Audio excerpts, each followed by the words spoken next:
চেষ্টা করব। এর আগে উত্তরায় এক অভিযানে পল্লী উন্নয়ন ও সমবায় মন্ত্রণালয়ের সাবেক অতিরিক্ত সচিব মোহাম্মদ আমজাদ হোসেন খানের বাসা থেকে নগদ ১,৯,৫০,০০০ টাকা বেশ কিছু সংশ্লিষ্ট ছিল তাদেরকে খুঁজে বের করার চেষ্টা করব।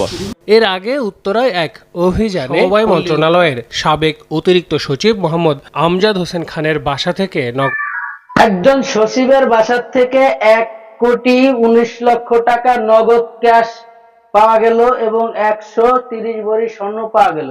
সুপ্রিয় দর্শক শ্রোতা, আসসালামু আলাইকুম। দেশে এবং প্রবাসে, দূরে এবং কাছে, যে যেখান থেকে আজকের এই ভিডিও ক্লিপটা দেখার জন্য ওপেন করেছেন, সবাইকে আন্তরিক শুভেচ্ছা, অভিনন্দন। সুপ্রিয় দর্শক শ্রোতা, সম্পূর্ণ ভিডিও আপনাদের আজকে দেখাবো। দর্শক, আজকের এই ভিডিওগুলো দেখার জন্য যারা প্লে করেছেন সবাইকে অনুরোধ করব ধৈর্য সহকারে পুরো ভিডিওটি কন্টিনিউ করবেন। আর আপনাদের সাথে কিছু কথা বলবো, তার আগে আমার চাচার কাছে কিছু প্রশ্ন রাখবো, সেই প্রশ্নের উত্তর নিয়ে আপনারা ইতিমধ্যে দেখতেছেন আমাদের স্টুডিওতে আমাদের চাচা হাজির হয়ে গেছে।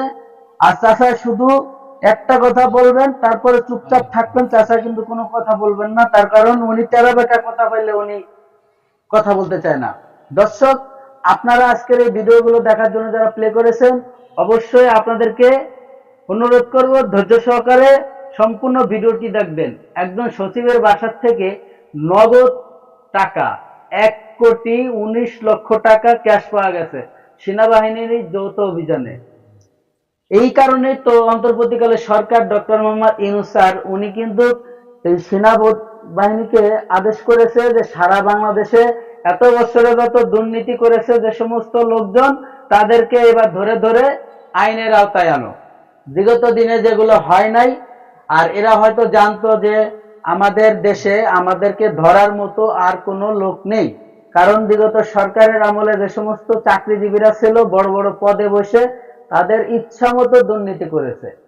সরকার তাদেরকে বেতন দিত, সরকার এই দেশের রাজস্ব এই যত ইনকাম তারা করত, আমাদের মতো সাধারণ খেটে খাওয়া মানুষের পকেট খালি করে তাদের পকেট ভারী করে যেভাবে অর্থ লাপাট্টা করেছে, হাতে নাতে ধরা পড়েছে সেনাবাহিনীর যৌথ অভিযানে। দর্শক, বেশি কথা বলাবো না, আপনাদেরকে ভিডিওর অংশ বিশেষ দেখাবো। আর আমাদের যে মুরব্বী আমাদের চাচাকে দেখতেছেন স্টুডিওতে, উনি দেখেন আগে যেরকম দেখেছেন চুপচাপ থাকার জন্য, উনি আজকেও এরকম চুপচাপ, কারণ উনি যেখানে বিপদ দেখে সেখানে উনি আর কথা বলে না। আর আপনাদের উদ্দেশ্য বলি, আপনারা আজকে এই ভিডিও দেখার জন্য যারা ওপেন করেছেন অবশ্যই আপনার মূল্যবান মতামত কমেন্ট বক্সে কমেন্ট করে জানাবেন।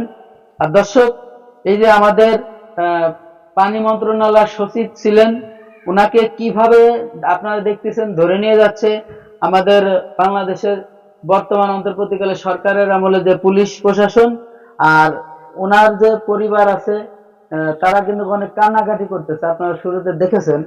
আসলে কথাটা মানে খুবই বেদনাময়ী। এই শেষ বয়সে এসে কিসের জন্য আজকে ওনার জেল খাটতে হবে। দর্শক, আপনারা একটু খেয়াল করে দেখেন, যার বাসার থেকে 12টা আইফোন পাওয়া যায়, ১,১৯,০০,০০০ টাকা পাওয়া যায় শুধু ক্যাশ, তার আরো কত টাকা আছে আপনারা একটু ভেবে নেন। আপনাদের ভেবে চিন্তে আপনারা কমেন্ট বক্সে কমেন্ট করবেন।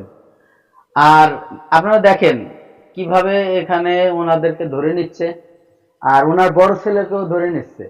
আসলে ওনার বড় ছেলে কিন্তু কোনো অন্যায় অপরাধ কিছুই করে নাই, কিন্তু ওনার ধরে নেওয়ার মানেটা হচ্ছে আপনারা যারা দেখতে পারতেছি যে উনি যে ওনার বাবা যে দুর্নীতি করেছে অনেক ছেলে জানতো, হয়তো ওনার পরিবার জানতো, কোনোদিন নিষেধাজ্ঞা করে নাই। আর আমরা যারা বা নতুন প্রজন্ম যারা বাবা হব বা হয়েছি, তারা কিন্তু অবশ্যই আমাদের এই ভিডিওগুলো দেখে আর এই কথাগুলো শুনে অবশ্যই আমাদের কিন্তু একটু সতর্ক হওয়া উচিত, কারণ আমরা এরকমের কোনো দুর্নীতি বা অন্যায় কোনো কাজ যাতে না করি, তা আমাদের সন্তানের সামনে থেকে আমাদেরকে পুলিশ প্রশাসন এভাবে ধরে নেয়। তো আমাদের দেশে সবেমাত্র শুরু হয়েছে এই ধরনের কার্যকলাপ। আমরা জানি না আরো কত কিছু দেখতে হবে। ছেলের সামনে থেকে বাবাকে পুলিশই ধরে নিচ্ছে, স্ত্রীর সামনে থেকে তার স্বামীকে ধরে নিয়ে যাচ্ছে। মেয়ের সামনে তার বাবাকে ধরে নিয়েছে, মেয়েকে কিভাবে কান্নাকাটি করতেছে, আসলে খুবই কষ্টকর ব্যাপারগুলা।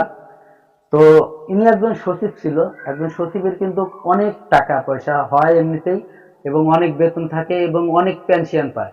ওনাদের কিন্তু কোনো আসলে দুর্নীতি করার কোনো মানে হয় না। কেন যে ওনারা এই বাড়তি ইনকামটা করতে চাইলো, আর এই শেষ বয়সে এসে, বিশেষ করে এই এখন কিন্তু বয়সটা খুবই শেষের দিকে। আসলে আইন তো এটা মানে না, আইনের ধারা আছে, আইনের অপরাধ যে করবে সাজা তার পেতে হবে। দর্শক, চলুন আমরা সেই গুরুত্বপূর্ণ ভিডিওটি দেখে আসি। গুরুত্বপূর্ণ ভিডিওতে যাওয়ার আগে ছোট্ট করে একটি রিকোয়েস্ট করবো, দর্শক আপনি যদি আমার চ্যানেলে নতুন বন্ধু হয়ে থাকেন, ভালো লাগলে চ্যানেলটিকে সাবস্ক্রাইব করে রাখবেন, আর ভিডিওগুলো লাইক কমেন্ট শেয়ার করে দেবেন বন্ধুদের মাঝে। আর এই চ্যানেলে আপনি যদি নতুন বন্ধু হয়ে থাকেন, ভালো লাগলে অবশ্যই চ্যানেলটি সাবস্ক্রাইব করে রাখবেন। তো চলুন সেই গুরুত্বপূর্ণ ভিডিওটি দেখি। সোমবার ভোররাতে দেখেন। গাজীপুরে টঙ্গীর কেরানীটেক বস্তিতে দেখেন, অভিযান একটু চালায় চেয়ে যৌথ দেখেন বাহিনী। কি করতেছে আমাদের অন্তর্বর্তীকালীন গোয়েন্দা সরকার। তথ্যের ভিত্তিতে সরকারের সেনাবাহিনী, আমলে যে র্যাব, বিজিবি এবং পুলিশ সেনাবাহিনী সদস্যদের প্রায় যে অভিযানে 550 নেমেছিল, জনের সেই দল অভিযানের অভিযান চালায়। মূল এ সময় দৃশ্য উদ্ধার হয় দেখেন। মাদক ও দেশীয় অস্ত্র। একটা বাসার থেকে মানে মনে হচ্ছে এছাড়াও নগদ ছোটখাটো একটা ব্যাংক। 22,81,300 টাকা উদ্ধার করা হয়, আর আটক করা হয়েছে অন্তত 40 জনকে। এই অভিযান থেকে আমরা বিপুল পরিমাণে মাদকদ্রব্য, তাছাড়াও বিপুল পরিমাণে দেশীয় অস্ত্র, টাকা, এগুলো হচ্ছে উদ্ধার করতে সক্ষম হয়েছি। এবং এর সাথে যে জড়িত ব্যক্তিবর্গ ছিল অলমোস্ট 40 স্ট্রেংথ হচ্ছে 40 প্লাস, এদেরকে আমরা হচ্ছে আইনের আওতায় নিয়ে আসতে সক্ষম হয়েছি। রোববার রাতে টঙ্গীর আরেক অভিজাত হোটেলে অভিযান চালিয়েছে যৌথ বাহিনী। অভিযানে দেশি বিদেশি মদ উদ্ধার করা হয়। একই সাথে দেখেন, অনৈতিক কাজে জড়িত সন্দেহে আসলে আটক করা বলার হয়েছে কোনো ভাষা নেই। 100-এরও বেশি। আমরা যে বিপুল একজন পরিমাণে মানুষের, অবৈধ মদ, দেশি এবং বিদেশি মদ কি এবং বলবো আসলে, দেহ ব্যবসা এবং এই মাদক পুলিশ ব্যবসার সাথে কাজ জড়িত করবে। সংশ্লিষ্ট ব্যক্তিবর্গদেরকে গ্রেফতার করি, এবং পরবর্তীতে আমরা আরও এই অভিযানের পরবর্তী হিসেবে যারা এর সাথে আরও সংশ্লিষ্ট ছিল তাদেরকে খুঁজে বের করার চেষ্টা করব। এর আগে উত্তরায় এক অভিযানে পল্লী উন্নয়ন ও সমবায় মন্ত্রণালয়ের সাবেক অতিরিক্ত সচিব মোহাম্মদ আমজাদ হোসেন খানের বাসা থেকে নগদ 1,09,50,00,000 টাকা, বেশ কিছু বৈদেশিক মুদ্রা জব্দ করেছে যৌথ বাহিনী। আটক করা হয়েছে সাবেক সচিব ও তার ছেলেকে। আল আমিন তুষার। সম্মানিত ভিউয়ার্স, এতক্ষণে আপনারা যে ভিডিও ক্লিপটা দেখেছেন, আশা করি হয়তো আপনাদের ভালো লেগেছে। যদি ভালো লেগে থাকে অবশ্যই আপনার মূল্যবান মতামত কমেন্ট বক্সে কমেন্ট করে জানাবেন।